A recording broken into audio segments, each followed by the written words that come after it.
Las bendiciones de la primogenitura para una nación y grupo de naciones tendrían que ser para Rubén. ¿Por qué perdió Rubén su primogenitura? ¿Cuáles son las naciones modernas que descienden de Israel? Por Gerald Weston. Profecía sobre Rubén. Si las promesas de Jacob para los judíos son correctas, ¿qué podemos decir de otros hijos de Israel en los tiempos del fin? En este artículo no hay espacio suficiente para hablar de todos, pero conviene señalar al primogénito Rubén. Las bendiciones de la primogenitura, gran riqueza y poderío nacionales para una nación y grupo de naciones tendrían que ser para Rubén, pero él no las recibió. ¿Por qué? ¿Por qué perdió Rubén su primogenitura? Jacob explicó: Rubén, tú eres mi primogénito, mi fortaleza y el principio de mi vigor, principal en dignidad, principal en poder, impetuoso como las aguas, no serás el principal. Por cuanto subiste al lecho de tu padre, entonces te envileciste, subiendo a mi estrado. Génesis 49, versículos 3 y 4. Varios capítulos antes vemos cuál fue el pecado de Rubén. Aconteció que cuando moraba Israel en aquella tierra, fue Rubén y durmió con Bilha, la concubina de su padre, lo cual llegó a saber Israel. Génesis 35, versículo 22. Efectivamente, Rubén tendría gran dignidad y poder, pero era inestable y cometió un gran pecado. Estos rasgos se han transmitido a sus descendientes y sus consecuencias inmensas se explican en el pasaje de las Escrituras que casi todo el mundo deja de lado. Los hijos de Rubén, primogénito de Israel, porque él era el primogénito, mas como violó el lecho de su padre, sus derechos de primogenitura fueron dados a los hijos de José, hijo de Israel, Efraín y Manasés, y no fue contado por primogénito. Bien que Judá llegó a ser el mayor sobre sus hermanos y el príncipe de ellos. De él vendría una línea de reyes que culminaría con el Mesías, mas el derecho de primogenitura fue de José. Primer libro de las Crónicas 5, versículos 1 y 2. Estas simples palabras tienen mucho significado para nosotros, porque nos ayudan a entender plenamente los días venideros. Como se ha mostrado, estas profecías detalladas referentes a los judíos se están cumpliendo ahora mismo, unos 3.700 años después. Para cualquier persona informada es difícil negarlo. Entonces, ¿qué fue de Rubén? ¿Dónde ha de hallarse al final de esta era? Hoy en día, pocos se dan cuenta de que los judíos son solo una pequeña parte de Israel, y las profecías sobre Israel o Jacob, algo que aún menos personas comprenden, son para el tiempo del fin y deben tomarse muy en serio. No reconocer estos hechos es no reconocer la validez de la Biblia. O las personas son reales o no podemos confiar en la Biblia como la palabra de Dios. Repetimos la pregunta: ¿dónde se encuentra Rubén actualmente? Francia es conocida por su dignidad y poder. Basta con mirar Versalles y el Louvre. El país sobresale en cultura y muchos chefs estudian en Francia porque su cocina es conocida mundialmente. Las Olimpiadas del 2024 en París nos recordaron que saben lo que es montar un espectáculo. ¿Y el poder? Francia fue una gran potencia colonizadora, junto con los ingleses, españoles y neerlandeses. Napoleón dominó buena parte de Europa durante un corto tiempo. Ahora se calcula que las Fuerzas Armadas francesas ocupan el cuarto lugar en tamaño en el mundo, detrás de Rusia, Estados Unidos y China. Sin embargo, Francia nunca ha alcanzado la grandeza de los pueblos de ascendencia británica y estadounidense. Nunca se ha acercado a la supremacía británica o estadounidense.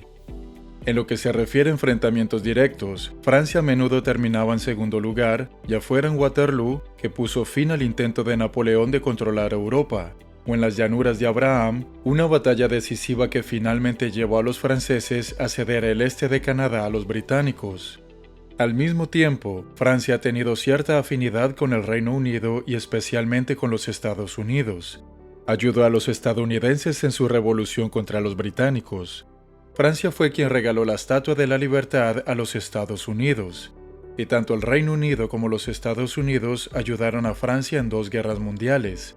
Los conflictos entre esos países generalmente se han referido a cuál será el rey de la montaña, y el Reino Unido y los Estados Unidos generalmente son los que han terminado siendo el rey.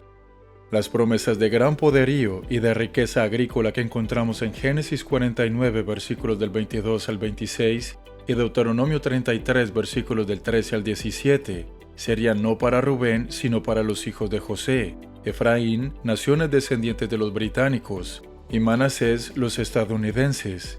Sus, o sea de Rubén, derechos de primogenitura fueron dados a los hijos de José, Efraín y Manasés. ¿Y qué fue lo que se les dio a los hijos de José? Una gran nación y un conjunto de naciones. La ceremonia de apertura en las Olimpiadas del 2024 en París son una ilustración de lo que Jacob predijo acerca de Rubén: inestabilidad y pérdida de valores sexuales. Muchos observadores se sintieron molestos por la aparente parodia de La Última Cena de Leonardo da Vinci, presentada en París con licencia blasfema y sexual, lo que se vio también en otros aspectos de la ceremonia. Francia, entre todas las naciones del noroeste de Europa, es la única que cumple la profecía de Israel para la tribu de Rubén en los últimos días. Profecía sobre José. Las profecías de Jacob acerca de sus 12 hijos en los días venideros son en general muy breves, escasamente un par de frases, pero sí dedica más tiempo a José, beneficiario de las promesas de primogenitura. Hemos hablado de Judá y Rubén, pero las promesas a Judá son extremadamente importantes, porque predicen que el Mesías vendría de esa tribu y que en la segunda venida de Jesucristo salvará de la destrucción total al Estado de Israel y al resto de la humanidad. Rubén es importante porque tendría que haber recibido las promesas de la primogenitura, que significan riqueza y poder nacionales por medio de una gran nación y un conjunto de naciones, pero perdió ese derecho. Esto nos lleva a la tribu que recibió esas promesas, José. Los siguientes profecías sobre la tribu de José en los días venideros. Rama fructífera es José, rama fructífera junto a una fuente, cuyos vástagos se extienden sobre el muro, o sea, se extenderá por la tierra. Le causaron amargura, le asaetaron, y le aborrecieron los arqueros, o sea, tendrá muchos enemigos. Mas su arco se mantuvo poderoso, y los brazos de sus manos se fortalecieron por las manos del fuerte de Jacob, por el nombre del pastor, la roca de Israel, porque el Dios de su padre, el cual te ayudará, por el Dios omnipotente, el cual te bendecirá con bendiciones de los cielos de arriba, con bendiciones del abismo que está abajo, con bendiciones de los pechos y del vientre. Las bendiciones de tu padre fueron mayores que las bendiciones de mis progenitores. Hasta el término de los collados eternos serán sobre la cabeza de José y sobre la frente de aquel que fue apartado de entre sus hermanos. Génesis 49, versículos del 22 al 26. Moisés, al igual que Jacob, profetizó acerca de sus 12 hijos, y Moisés también dedicó tiempo a explicar las bendiciones de primogenitura que irían no a Rubén ni a los judíos, sino al hermano de ellos, a José, de quien dijo lo siguiente: Bendita del Eterno sea tu tierra, con lo mejor de los cielos, con el rocío, y con el abismo que está abajo, con los escogidos frutos del sol, con el rico producto de la luna, con el fruto más fino de los montes antiguos, con la abundancia de los collados eternos, y con las mejores dádivas de la tierra y su plenitud.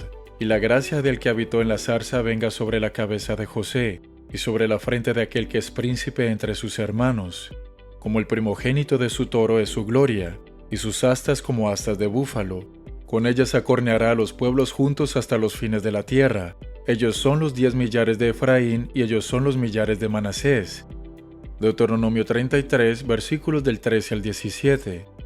Es difícil no reconocer a los pueblos de ascendencia británica y estadounidense en esta descripción de riqueza natural incomparable. Y si vamos a buscar a 2 hermanos cuyos descendientes formarían una gran nación y una multitud de naciones en cualquier momento de la historia, mucho menos en el momento del fin, ¿quiénes más podrían encajar en esta descripción? A menudo nos referimos a los británicos y a los estadounidenses como primos, pero hermanos es una designación más adecuada. ¿Quiénes fueron los que empujaron a sus enemigos hasta los confines de la tierra al final de la Segunda Guerra Mundial? ¿Quiénes más han disfrutado de una riqueza agrícola y mineral tan abundante como no solo los estadounidenses, sino también los pueblos de ascendencia británica de Canadá, Australia, Nueva Zelanda y Sudáfrica? Los actuales israelitas en el tiempo del fin. Lamentablemente, todos los hijos de Jacob han despilfarrado las bendiciones de Dios, lo han rechazado como su creador, han dado la espalda a sus leyes y han menospreciado sus estatutos. El resultado es catastrófico para el pueblo de la primogenitura y demás hijos de Jacob. Ver Levítico 26, versículos del 14 al 39. El extraño que estará en medio de ti se elevará sobre ti muy alto, y tú descenderás muy bajo. Deuteronomio 28, versículo 43. ¿Serán tan ciegos que no ven este fenómeno ocurriendo ante sus ojos? No es por accidente que las naciones israelitas tienen a millones de inmigrantes ilegales habitando sus tierras. Estas profecías se encuentran para quien tenga suficiente interés en examinarlas y ojos para ver lo obvio. Mientras nuestro mundo se desploma en el desastre, las profecías presentes en las Escrituras nos muestran más que las ansiedades del pasado, nos muestran nada menos que la historia escrita por anticipado. El mismo Dios que alguna vez dijo anunciarlo por venir desde el principio, está guiando los sucesos mundiales conforme a su plan inmutable.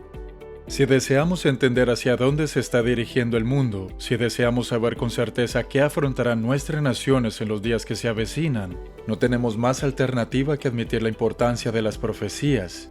La nuestra es una época de perturbación mundial, y en momentos como este, es más urgente que nunca reconocer la relevancia de la palabra inspirada de Dios, como tan necesario es averiguar sinceramente y saber el propósito de Dios para la humanidad.